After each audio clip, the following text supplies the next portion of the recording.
welcome to the Music Baby podcast. My name is Delphine and I'm the OG Music Baby. I am here to build a community of DIY musicians, independent artists, or people who are just getting into the music business and want to know more about how it all works.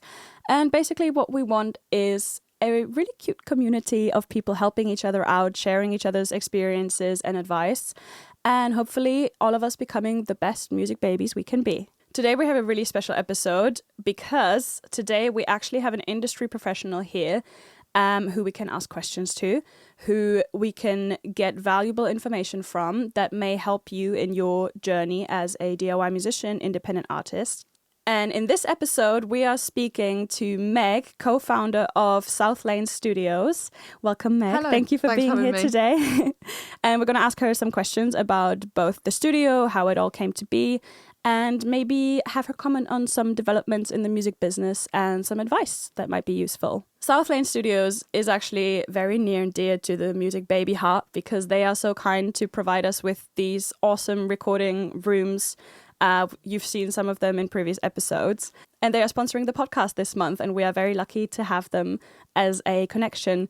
So South Lane Studios is a independent artist-focused studio that also offers artist development. Mm-hmm. Can you explain a little further what all of that means? Yeah, totally. So we are Brighton's first artist development studio, which in our eyes focuses on the journey, an individual journey. So it might be an artist, might be a band, but right from those early stages, maybe when they're starting out or looking to find band members, from writing to rehearsal to pre-production, recording, etc. forwards. But also the most important part for us as well is that external release. It's how do audiences find you? How are you releasing your music? You know, your promo behind it, your press behind it. So it's the full package is what I would kind of describe it as. So anything to do with putting a song out, you have something for that particular stage, like whether it be recording or post putting the song out, which I'm sure a lot of people don't understand. Like once the song is out, what do you actually do with it? So that's probably one of your USPs that you help with that. Yeah, it's important for us that we've got industry professionals kind of through those stages so that people can actually really get the knowledge and experiences from learning from their past releases or their other peers, how they've released stuff, and trying not to make the same mistakes or just being a bit more efficient with processes as well. Yeah, that's amazing. Yeah. So tell us the origin story of South Lane Studios. So it all began in 2019, very much behind the scenes at that point.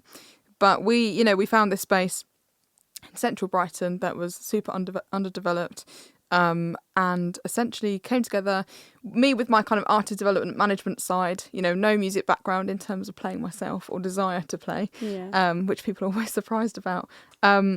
But then mixing that with a producer, songwriter who wants to become more of a professional in the industry as a pair, as a unit, built these spaces. It took about 18 months to kind of build the spaces like the one that we're in now. It was kind of like a second phase of South Lanes. But yeah, how it started, it was very organic. It was when you look back, it's kind of it was quite quick how it all kind of happened. And I think at that age, we were both quite like risk. We didn't see risk. Does that make sense? Oh, yeah. So we just were like, yeah, let's do this thing. And actually, it turned out to be what it was. And yeah, it all very naturally, very organically. And that's exactly how both of our services have worked, but also the actual build of the studios themselves. I feel like that's often a sign that it's meant to be and that you're doing the right thing. If everything just runs naturally and everything happens so fast and it basically runs itself, that is a good sign. Totally. I think trusting your gut as well. I think you know what is a clearly good decision or not, and just making those choices. And obviously there's stuff that you learn from whilst making. Yeah, for sure. Building a whole studio. Yeah, I'm sure there was a lot of life lessons in there. Exactly. But it all, another thing to point out is it was lockdown, so it was actually for us, it's quite a good focus project when we were indoors to be designing how the studios, how to soundproof a room, which is something that I, didn't know 5 years ago. Do you want to talk a little bit about the clients that you've had so far? Is there anybody there that you feel like was really remarkable? Mm-hmm. So the guy that I'm managing called Jarky Mono, this kind of how it all began as well, because we're all friends, so me, Sam and Jark, at uni, and Sam was his producer, he was the artist, and I was the manager. So that kind of literally grew within itself, and I'm still managing Mark now to this day, 5-6 years later. And he's doing particularly well. You know, we've just announced like Big Weekend, and we had a single release actually today, which is quite cool. Amazing. As well. Congratulations! Yeah, thank you. The quickest turnaround time ever for a release that I've ever worked on. Oh, really? How fast was it? 3 weeks, 4 weeks. Wow. From writing to release. Well, it's good that you have a studio. You can be that fast. Which now. I would never recommend. Don't do that. Please don't do that. It's stressful, but B, it was because, you know, with backing from a really great record label, without that as a DIY, that is just totally, just don't do that. Yeah. They recommend at least a month to promote your release once you've already uploaded it. For sure. It's like an 8 to 10 week from the date of you submitting. So 8 weeks even. Yeah. Oof. Yeah. But yeah, so I mean, Jark's one that I kind of, he's my little portfolio, but also I'm really proud to be working with him as an artist. There's been some great stuff that we've been working on. We do a lot of sync work with Extreme music. So we've done an EP with Heights. Don't know if you know Heights. You should check Heights out. I will definitely check them out. So I think it's a 5 or 6 track EP. But yeah, I think the main thing at the moment, I think we're now finally starting to see it all kind of turn of people, artists that have been there since from the beginning are now getting these bigger opportunities quite organically through just meeting people, networking, and being a good person as well. That's what one of our guests, Stixie, was saying earlier. We were asking her what advice would you give to all the DIY musicians, and her main point was you got to be nice, you got to be on time, just show up to everything, and just be a generally likable person. Which seems like the bare minimum, but oftentimes you don't get that from people. I think it's the easiest thing I can say is be yourself, because you're authentic, you're honest. You know, those are the things that are going to get you through. Your passion and your actual ethos. So, you know, what are you standing for? And that's very much, it's a slow burn, this whole, you know, the studio for us. And in respect as well with Jarky, super slow burn. But now it's all starting to come in, and it's coming quite naturally, quite fast, but it feels good, you know? Yeah. At least with the slow burn, I feel like there's absolute benefits to that, because if you have out of nowhere fame and success, you wouldn't really know how to deal with it, and you also haven't had that learning curve that you have with a slow burn. So I'm sure you guys picked up some skills on the way that now are so valuable now that everything's gotten a lot more busy and stressful, and you have to make more songs at once. Totally. Because you had such a long time to prepare for this. You know, it's growing a team. It's as simple as that. It's as simple as growing your network, growing your team, growing your fan base. You know, if you grow overnight, if there's an amazing team around you and you've got label support, and the biggest thing obviously is money with that for artists, then great, and that can be executed quite well. But for artists that, you know, it doesn't just, you don't just jump from 0 to 100 overnight, and I think that's probably a bit of a misconception. With and that's fine, because Instagram is this, you know, it's quite a glorified platform. You only see the good things 95% of the time. You know, so I think understanding actually the groundwork that goes into the day-to-day for these artists that are really pushing forward in their careers is small progress every single day. It's consistency. That's true. I think the whole social media aspect, and a lot of people do go famous overnight on TikTok, for example. It's kind of ruined the view of how you actually make it properly, like how you got to put the grind in every day, and you got to go to the open mics, and you got to upload little videos every day.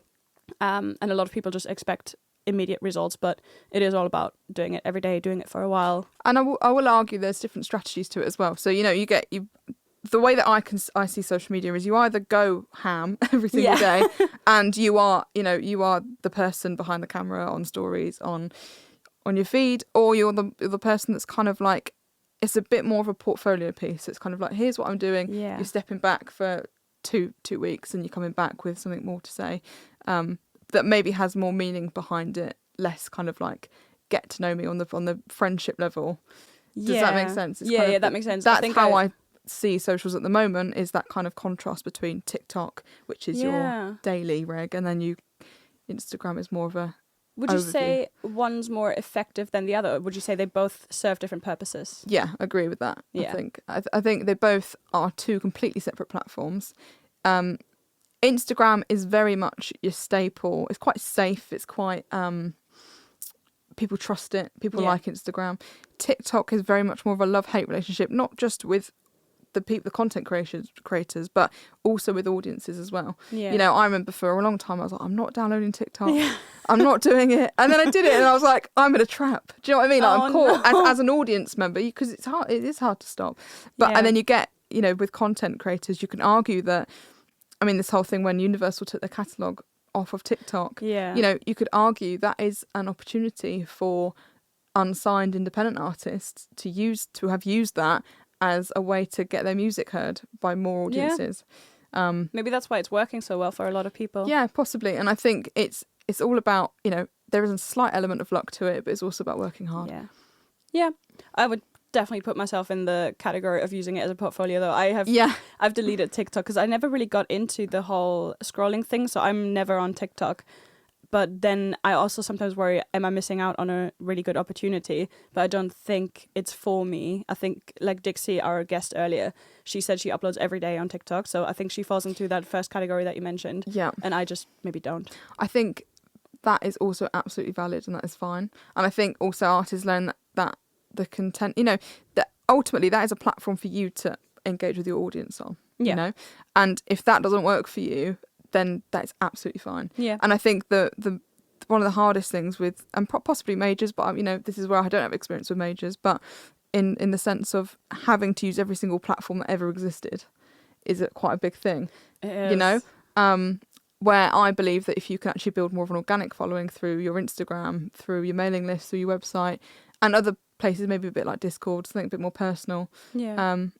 You know, I think that's probably a bit more valid than having it across loads of different platforms at such a low level where you've not got ad spend budget and all that to progress. Yeah, I'm always also trying to not spread myself too thin, because I'm also like, if you're already producing your music, writing your music, performing, then how much time is realistically left to post a TikTok every day? Totally. So I think it's about like finding your space and making it realistic, because I could say, oh, I'm going to upload every day, but am I actually? No. Yeah. And I think that becomes then as a pressure on you, then, you know, in turn it affects your creativity, which is a whole thing in the like, you know, that it all stems back to the music and the core.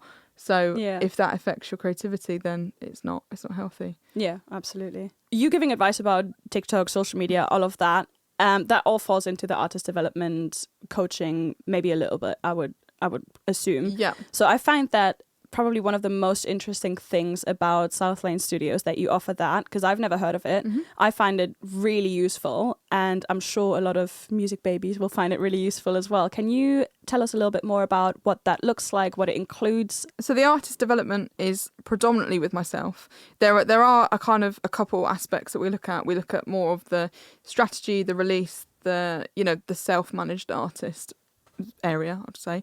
And then the other side of it is the live, the pre-production sort of side, which maybe more Sam handles as well. But that's something that we kind of both take a lead on, more from my sort of consumer eye, I suppose, and more Sam's in terms of technical and sound. So we'll talk about that one quickly, because that's probably the easiest one to discuss. I mean, that in its sense is going to a venue or going into Studio One, and we say to a band, perform to us as if you're doing a gig. And they'll perform, and we will note take. We'll catch things. And there's certain things in performances that you know, gigs, I'll say, that you can pick up on and go, that would be really cool if they could do this or do that. And you know, it's even down to what clothes are you wearing, how are you walking on stage, how are you exiting stage, how are you promoting yourself, what order are your tracks in. You know, intro music. Don't let there be silence, or try not to let there be silence between. You know, you probably see so many shows where they play a song and they stop, and then there's like silence for like 30 seconds or for a minute. But it's actually turning that gig into a performance, into an experience. Yeah. And those are the kind of shows that are going to get you those support slots that you want, that are going to wow people when they come, you know, when they come to watch you. Yeah. So there's that kind of thing that we look at, and also kind of like matchmaking a bit with, like, especially for solo artists, you know, with session musicians, which is super important. And then the more the unmanaged artist mentor side, let's say. So they're one-to-one consultancies. They might be half an hour, might be an hour, might be half a day. Just totally depends on the artist and what's happening. And that is kind of a lot of one-to-one support as well. If they've got a couple of questions via email or WhatsApp or something, they can get in touch. But, you know, the things we focus on are, right, getting you into a room. That's the first element. What are your demos? Let's hear them. Let's listen to them. You know, what are your references? Let's get you in a room with a songwriter. Let's find songwriters and put you in rooms together and see what happens. And beyond the point where all that process has happened and they've got, you know, mixes or masters, that's the kind of area where we go, right, what do we want to do with these? You know, the biggest thing that I can say to people is think about where you want to be in 12 months' time and what is that to you? So that might be, okay, this time next year is going to be festival season and I would love to get on this festival. And I'm like, cool, okay, sweet. So if you could have a manager, a label or a booking agent right now for this whole process, what would you pick? But you can only pick one. And they go, oh okay, a manager. I'm like, sweet, let's get everything, all your ducks in a row and let's look for management. And that's kind of the process of the artist development. So it's going, here's your release strategy and your campaign that we'll work on together. I'll work on with you and we'll have, you know, we'll do a 12-month release plan and make sure that you're in the studio, you've got a back catalogue of tracks, because that's another thing as well, is artists releasing music and then not having anything to follow up with in case something blows up, you know? Yeah. So I'm like, try and have 3 masters as a back catalogue at all times so that you can just fire these tracks out. Hence why the track we've just released with Mark was so quick, because all of a sudden we got Big Weekend and we were like, okay, we don't have any music. Oh, we've got to quickly write one. Oh my God, that's why it was so stressful. Yeah. So that happened. But yeah, so to, you know, as a unsigned self-managed artist, you know, you want to be in a position where a manager comes to you and you as an artist are 100% and they are adding value to you. They cannot be making that value up to 100%. And that's something that I always say to people. I'm like, if you're 80%, a manager's job is not to make you 100%. Yeah. You know, you have to know what direction you want to lead in and where you want to go. And that's so important. So that I work very bespokely with these artists one-to-one, with bands, with artists, whoever it might be, to really iron out what exactly they want in 12 months' time. You can't think 5 years ahead because that's totally unrealistic at that level. The whole music or industry 2 might years, change or by 3 then. years. Yeah, exactly. And you might get an opportunity that absolutely U-turns, which could be a good thing or a bad thing. We don't know.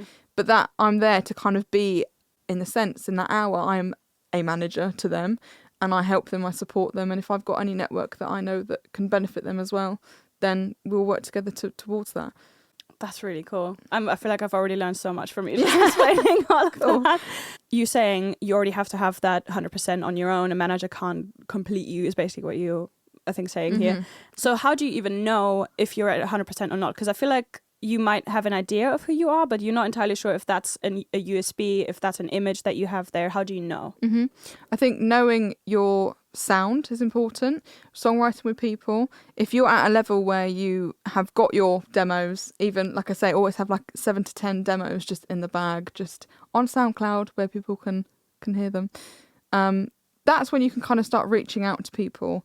And this is where the artist development consultancies come in, because you might book half an hour with me or with anybody else in the industry, because a lot of people will probably do consultancy and just go and just lay your cards out on the table. I think the most important thing is finding that space, a safe space to have that conversation.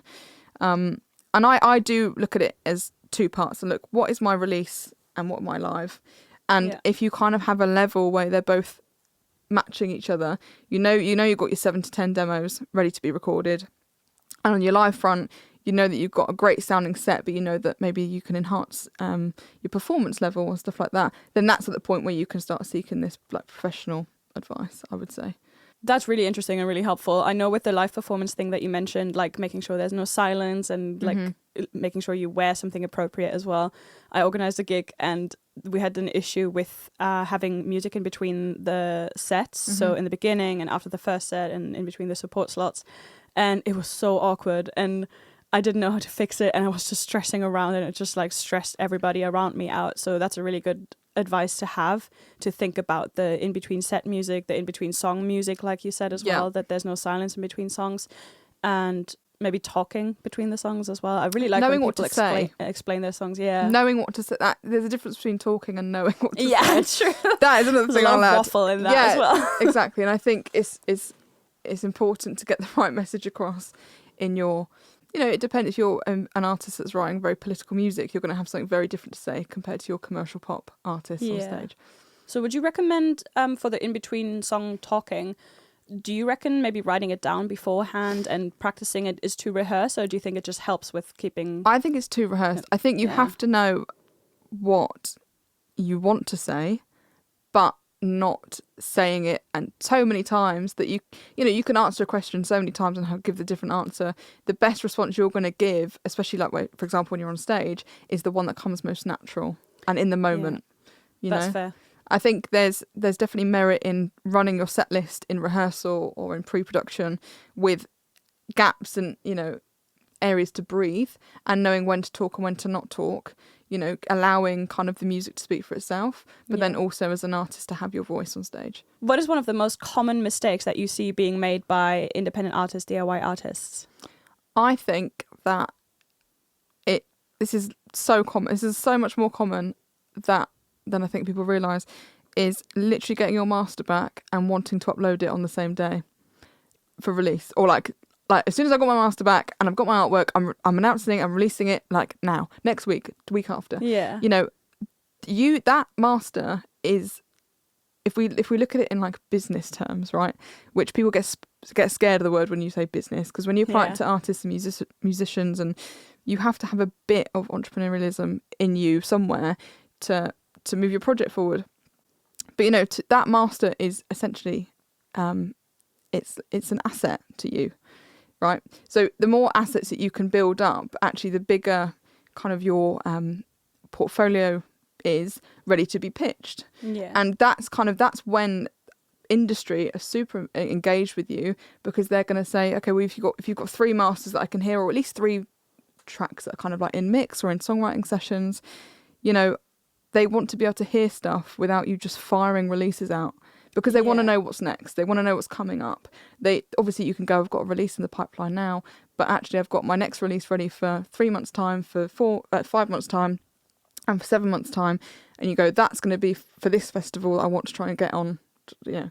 All the puzzle pieces add up, right? Yeah. So the hardest thing that I see is when an artist will literally pay more money to a distributor because they want the song out next week, or they've announced it before they've even had a pre-save, or their song's not been approved on distribution yet, but they've announced it, they've announced the artwork, they're releasing all the content they've spent hours building up, releasing it maybe every single day before actually thinking about how much money and time has gone into this, and let's just sit on it and let's just pitch it to people, let's get all the press and the promo stuff that we want to look at, and what we actually going to do with this piece of gold that we've got. Yeah. Rather than just throwing it into a pond and just hoping that someone will just, arrive and just go, oh, this is cool. Yeah. It has to be more thorough if you are at a level where you want management or want a booking agent or would like, that label deal.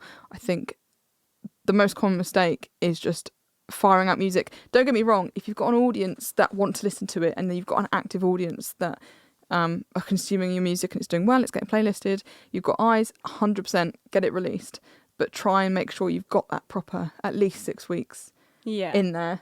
So you're saying also like think further into the future, don't just think 2 to 4 weeks into the future, think like months and months. I want to be thinking about May, so we're recording this now in 24. I want to be thinking about next year.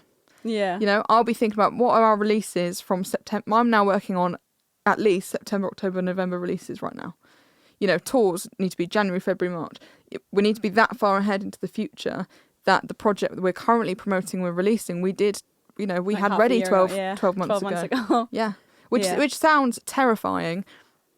But the thing is, all you got to do is wait 6 months and then you can start, rolling the ball. I think from a musician's perspective, because like I've got this advice before and I've followed it and I've ignored it both. The only thing is, I think we're very aware of missing out on opportunities. So if we keep it back for 6 months, if we hold it, we worry that, if I had put it out earlier, maybe it would be more successful by then. But I think what we don't realize is that promotional period and having stuff backlogged is really important when somebody actually approaches you, when, like you said, when they want to know what else have you got lined up, and you say, well, nothing, because I put everything out straight away. That can become a problem. But I think it's just an impatience thing as well. I think also it's fair to say that your writing style will change this time next year compared to now. Yeah. And the stuff that you'll be releasing as an artist might not necessarily be the music that you want to be releasing right then, because you're writing something different. But does that make sense? Like, Yeah, so, yeah, and absolutely. then you're like, oh well, I've written some new cool things that sound cooler than that. But it's the process, it's the stage, it is making your career a sustainable career in the industry is having that 12-month plan. Yeah, and if you look at it from your whole entire career perspective, 12 months is not that much. It's not. And I will also say it's not like you stick your dates in and go, I have to release on that date. This has to happen. Because stuff changes all the time. Yeah. Or you might push a release back. You might go, actually, we need to bring one forward because there's a great opportunity. There's a gig here that's happening and we need the release the day before. You know, so stuff will change and you do stuff that you don't feel comfortable with, like the 3-4 week turnaround time that we've just done with this new tune. But it had to happen. And when it has to happen, you just make it happen, you know? Yeah. But it's also better to be prepared. Like, if you can prepare, then do. Totally. And that's because we had an opportunity we can't not release. So it's kind of one of those things, whereas if we weren't doing Big Weekend, we'd be like, okay, we can just take some time. Because we are, and it's going to be on telly, it's like, right, go. Yeah. You know? So I might change my entire plan because I want to put on an album and I want to put it out this summer. And sometimes I'm like, is that crazy? And now, yes. now I know it is. The biggest thing as well is TikTok content is so throwaway. Yeah. It's so like, you know, it's so like, I've seen something, I've forgotten it by the end of the day. You have to be we have to be as original as you can, which is tiring. Yeah. In that, but you know, social media for me, I think, is a way to let people see what's you are the gatekeeper to what actually you want to announce and what you want to release you're working on. Does that make sense? Yeah. You have control to be like, this is a cool thing that I've been working on. And I think it's like, another thing is they think it's now. So say you've been like, oh, this release that we've got coming up, here's us in the studio. That wasn't yesterday. That was 4 months ago. Yeah. But I can market it like it was yesterday. Yeah. It doesn't make a difference to the fans. You kind of just have to get over your impatience because the fans won't know. They'll be fine. And if you get over it, then it's all good. And you've got stuff in your back catalogue that will be that's what really I mean. You've got the content there to market it however you want, whether that be through, like I said, like literally being like, we did this song in a week. Like, okay, cool. Or you've made something up and it looks like you've been in the studio that week, but like I said, it was 6 months ago, and it's a lot more that goes into it then. Because social media, is, like you said, or TikTok is more throwaway, and the album shouldn't be. So TikToks can be like whatever. Mm-hmm. It doesn't have to be today. It can be today though. Mm-hmm. Like you can literally record a video right now and we'll put it on TikTok. Yeah. But albums or releases shouldn't be treated the same way because they require more time and more attention and more like mulling. Yeah, I mean, it's one of those things when, and this is going back into like maybe merch and physical, but you think an album is written to be listened to from start to finish. Yeah, but How many people now, because of streaming, listen to an album from start to finish? I mean, one of the things that I really try and do every week, I say that, I've failed miserably at the moment because I'm so busy, but I'll try and listen to an album, even if it's from my childhood, and just try and listen to it like from top to bottom, because that's how it's written, that's how it's been it's become created. Really hard to do it that way because obviously our attention spans have been shortened, so listening to an album from start to finish without any interruptions is a little bit difficult, but I feel like it's rewarding in a way that you see it as a big thing. You see it as a big work of art instead of just, oh, I love this song, I'm going to listen to it over and over again. No, you listen to the whole entire thing. Yeah. I think that's why this whole, like, the quick content stuff and singles have been so present, just single, or short EPs, is because of the attention span era. It'll come back round the same way that vinyls have come back round. Yeah. And CDs are kind of creeping back in. I was hoping that they would, because I got a little tiny Walkman CD player, and now I've realised that I'm making a whole episode on this as well, on CDs and why they need to come back, because there's no excuse. They are in charity shops. You can get them for cheap. They're on Vinted even. Yeah. I found so many cheap options of getting CDs, and you have them forever, because I don't see the streaming platforms. They're not like, they might be here forever. I don't know. I'm not smart enough for that. But I've noticed that they are not making enough money to be forever sustainable. Yeah. So physical releases are where it's at. I think not only is the streaming, the whole streaming companies sustainable, but for an artist, is that the most sustainable route, like source of income? It means that you might, like, I I released a single and it went ham over in Los Angeles for some reason, but that doesn't translate into people who are coming to my gig. It doesn't translate into money, because that's the danger of streaming. I think you might have a lot of listens, but that doesn't mean you have a lot of fans who actually come. I agree. I would argue that especially for a manager or a booking agent, the most eye-catching thing is if I'm in a room and they've sold it out versus like their 500 followers on Instagram, because that's the stuff that can be changed, and you can put ads on and you can grow and you can build. But like that, to get people in a room, to get people to come physically into a room and watch your performance, it's the hardest thing. Is difficult. You know, but it's also more rewarding in that way. Like, those are real people. I mean, I guess the people on streaming are real as well, but they are real people. They are there. It's physical they're connection. There to watch you. They bought a ticket and they might buy some merch as well. Like, it's just, you can interact with them. Personally.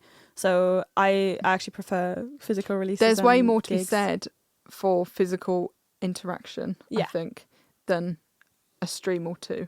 Yeah, absolutely. Especially now that streams are not being paid pretty much at all for anymore. And I think it's forcing people to, you know, rethink how they're making money, how they're working. Yeah. So picking up our 9-to-5s. Yeah, exactly. But then you appreciate it so much more from working those jobs and going into being a bit creative, you know? Yeah, absolutely. So. It's a nice, like, change. I think if I just... Actually, no, I was going to say if I just did music, I wouldn't appreciate it as much, but no. I do want to just make music. I think, but then doing creative jobs to pay the bills is the dream, because music possibly, realistically, is not going to sustain 100%. And also, I do feel like people would get bored if you were doing that. It would become very... bored is the wrong word. I think it would become very tedious? Groundhog Day, possibly, where, you know, if you're songwriting for other people, or if you're doing sync, or if you're doing live shows, or like you run your open mics, that kind of thing, you know, doing small things that give you elements of joy makes you appreciate every aspect, rather than just doing the same stuff all the time. I love songwriting. I reckon it's my strongest asset or my strongest skill, but I wouldn't want to do it all day every day. I need something else. I don't think you could either. I think that, and that's the same for me, is I couldn't just manage artists. I've learned so much from the studio stuff and from Sam with production, and just like terminology as well. I don't know about you, but just like learning small things, you're like, oh, okay, cool, and you can bring that into your own like line of work. Yeah, a lot of recording skills I picked up from other people. So when they say, oh, you need a preamp for this, I'm like, oh, you need a preamp for this? That's really good to know. So just like dipping your toe into other areas of the music business and your skill set, it will help in other areas as well. Totally, yeah. So you said earlier, collaborating is one of the big important things that you need to do when figuring out your sound and where your place is in the music industry and in maybe your local music industry as well. So I want to touch on the subject of community and how you connect people with each other who can help each other out and just collaborate on awesome projects. Yeah, cool. So we've got, obviously the studio is the hub, it's the heart of what we're doing. But what is so important to me, again, going back to the physical interaction, is getting people in, you know, getting people outside. That's one of my key things. You know, before this, I had a very active job, and I was outdoors quite a lot, very early in the morning, being on my feet all day. And from going into a basement is a super contrast. It can be a lot. Yeah, it's a lot. So I think the main thing for me is bringing people in terms of, doesn't have to always be about creating music, but it can be coming to get a coffee or having a chat. And it's important that people on my team are very personable, that they're very communicative, that it's all about first impressions. People feel welcome. It's the first thing, it's the ethos that when you come through the door, it's all about the person standing in front of you and having mutual respect. And this year we're super excited to be hopefully launching a bit of a venue as well, within the premises of the studio upstairs, and we'll also be looking at more external stuff, so some summer parties and barbecues and stuff. Oh, lovely. We're doing a mindfulness walk this weekend across the Hove seafront, which if you guys want to join. But yeah, we're just kind of trying to be more interactive with people to build that community network, because I think in turn, people that make music, naturally their conversations is always going to be about music somehow. Yeah. Whether it's about listening to what they've been listening to or what they're working on. So I think the importance of kind of taking that out of the studio and doing stuff externally is going to be super enriching and important. Yeah, like the activity doesn't have to be making music in order to talk about music, think about music, and just collaborate with each other. It can be like on a more subconscious level. Exactly, and I think it kind of brings back maybe the enjoyment of music, of being the consumer to people as well. Yeah. But also, again, not to talk about music, but to just have some fun and to get to know the people as well. Yeah, exactly. Community is super important, and I that's the one thing that I want to display across all of our socials is the opportunities as well for people, like maybe some bursaries and stuff in the future. So yeah, that's great. I think that's really important as well for getting people to your gigs, for sure. If you got this community, if you go to these mindfulness walks, for example, you can invite the people who come here. You can meet strangers, get to know strangers. Maybe they have the exact same music taste as you. So then you got a new connection that might come to your gig. Yeah, easy. Totally. 100%. So what other events do you have planned? Or because you said you have like a summer party, do you have any other events, any music events or any non-music events that are coming up? So we're going to do every last Friday of the month between, I think, about 10 a.m. to midday is an open creative coffee morning, is what we've called it. And that, what we want to become as well is a bit more multimedia, a bit more, focused on networking the photography community, videographers, people that side hustle from maybe making like ceramics or really want to push like their jewelry making business, that kind of thing. So that is an open door for anyone that is a creative person to come in, have cheap coffee, cheap breakfast, all kind of get together and just have a chat. So that's every last Friday of the month.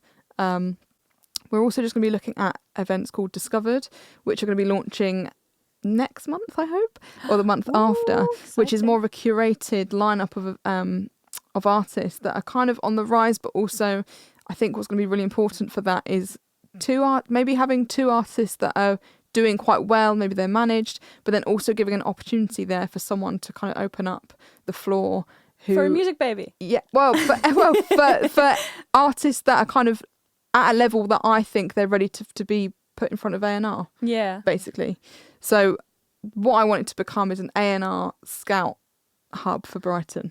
That'll be amazing. That's the aim of what we're trying to create here is I can't remember what date it is in the month, but it'll be a set date every month where we will try and encourage and actively invite people from labels to come down and to watch these three artists that we have handpicked to do an intimate set, do more of an acoustic stripped back thing, to give people the platform that I think Brighton maybe doesn't have so much, in the sense of a more of a showcasing venue. Yeah, I know the unis and stuff, they do showcase nights, but they're not really showcase nights because no one from a label is ever there, no A&Rs are ever there, so that will be so useful to a lot of people, I can imagine. Yeah, so that's the aim, and also in the daytime as well, to meet people. I mean, this is how we met, was through networking in the cafe and stuff like that. So I think it's going to be a really important hub and location in Brighton to build that professional music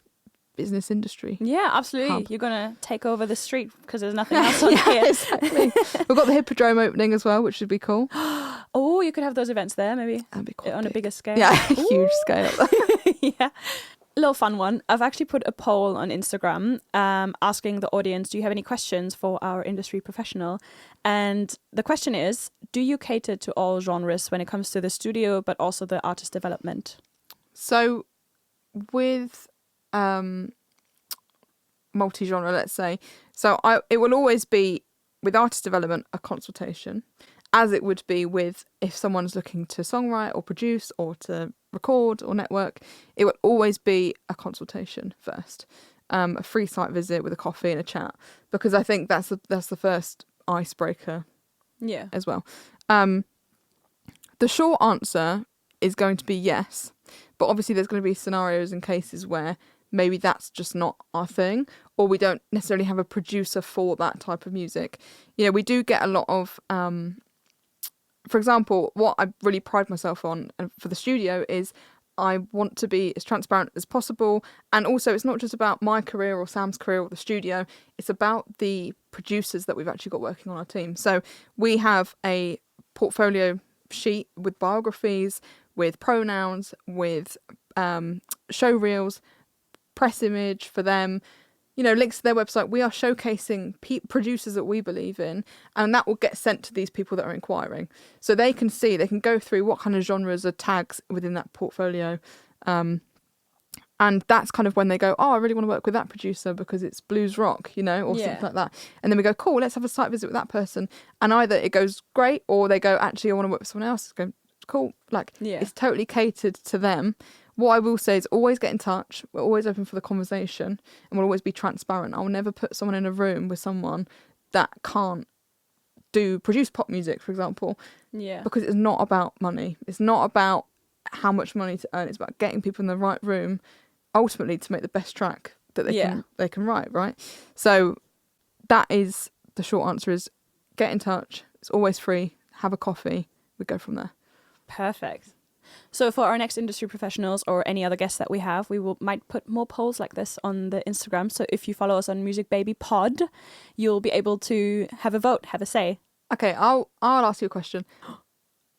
What do you think from our conversation have you taken away as an artist about maybe more of the artist development stuff, or just in general about how you feel towards stuff that I brought up about artist development?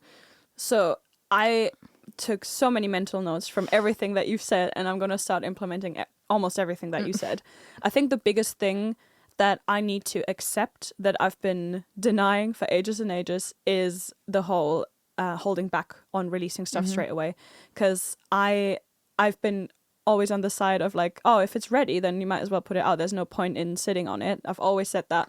But from our conversation, I'm now learning there is a very good point in sitting on it and having a little bit of a back catalogue. And I think just presenting yourself as a businesswoman or a businessman is important, because you're not just making music for the fun of it. That's also part of it. But I think everything that you've explained and touched on leads into the direction of treat your music as a really valuable asset, because that's what it is. That's what you're selling people. So I think just appearing a little bit more as a professional, as a businesswoman, is something I want to implement a lot more. I think that's the thing, is people don't necessarily think in the business mindset. And I think when you actually take in, it's your baby, it's stuff that you've worked really hard on, you put a lot of time and effort into. And I think I love that you said that, the businesswoman thing, because it's super empowering as well, It is, because when you're a musician, you don't necessarily, or when you decide to become a musician, you don't necessarily expect to be a businesswoman. You're going to be talking to all the professionals. You're going to understand difficult terms about technology or performing. You're going to have to figure out stuff that you never thought you might. But thinking about me as a businesswoman is really exactly. Oh my god. But it also you can see it in a totally different light, because you can take your artistry out of the situation and give a bit more of a bird's eye view, being right, what am I doing and why am I doing this? Yeah. Not as the artist being I'm going to just release all this stuff. Or, I think also with live shows, the more you can, again, going back to the whole sellout thing, if you can build up that audience where you can go, I can sell out 100 cap venues I normally say in a city that you live in and another city. So not London, because London will be a byproduct of just everything else. But, if you know that you've got strong connections, say Manchester. So what I really try to do with artists is go, right, let's book a 3-date tour here, Manchester, London, headline here in Brighton, main support in Manchester, free entry in London. And if you can do that as part of a single release campaign and mark it as sold out, the biggest thing you can do is just create a hype around that, Yeah. And again, that comes to business strategy. That's kind of you observing from afar on your marketing technique. So if people now hear that and they wonder, well, how do I do that? That's when they come to you. Yeah, that's when they come to me. Or, start reaching out to those promoters and saying, again, this is my plan. This is my 6 or 12 month plan. I've got a string of single releases. I'd love to do a tour, in 9 months' time. Think that far ahead as well. And I'd love to be considered for a small cap venue on a support slot. Yeah. I've actually got kind of a weird question. Go for it. So when reaching out to promoters and booking agents, do you recommend emailing as yourself as the artist, or do you recommend asking somebody to email for you as a manager? I always think if you've got a connection, if you've got a mutual connection and you know them well enough to ask, then definitely ask to be introduced and then lead the conversation from that point. Otherwise, email out as yourself and don't make it an essay. Don't make the email longer than even 30 seconds to read, and just attach your press release or your EPK or, a professional looking PDF, basically. Yeah. Because there's going to be some like key terms, hot words that you want to use in that. So whether that's BBC introducing or whether that's single release and you've supported this band before or this artist before, definitely include those things in the email, but they don't need to know your whole artist biography in the email along with all the shows that you've ever played, because that could just be put on a one sheet type thing. So if you have a mutual connection, ask to be introduced. If you don't, reach out to them.